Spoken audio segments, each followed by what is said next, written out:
అన్ని వ్యవస్థలను నిర్వీర్యం చేస్తూ రాష్ట్ర ప్రభుత్వం కొత్తగా తీసుకువచ్చిన చట్టం వల్ల ఎవరికి భద్రత ఉండదని ప్రముఖ న్యాయవాది పేపకాయల రామకృష్ణ అన్నారు. రోటరీ గోల్డెన్ జూబ్లీ క్లబ్ సమావేశం కాకినాడ ఎస్ఎంఎస్ రోటరీ హాల్లో క్లబ్ అధ్యక్షులు నరహరిశెట్టి రవికృష్ణ అధ్యక్షతన జరిగింది.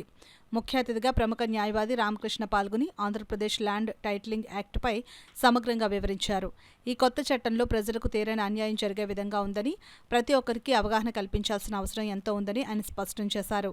క్లబ్ అధ్యక్షులు రవికృష్ణ మాట్లాడుతూ ఈ చట్టం వల్ల కలిగే ప్రమాదాలను ముందుగా గుర్తించి నిరసన కార్యక్రమాలను బార్ కౌన్సిల్తో పాటు న్యాయవాదులు రాష్ట్ర వ్యాప్తంగా చేపట్టారని అన్నారు. కార్యక్రమంలో అసిస్టెంట్ గవర్నర్ ఉదయభాను, కోశాధికారి M Pawan, S Srikanth, doctor Gopinath, Vakacharla Suryam, Chodisetti Padmaraju, Machareddy, Bhupendra, Tekumudi Suryanarayana, Badireddy Venkanna, Dasari Saikrishna, doctor Godavarthi Satyamurthy, doctor పరశురాంతో పాటు అధిక సంఖ్యలో సభ్యులు పాల్గొన్నారు.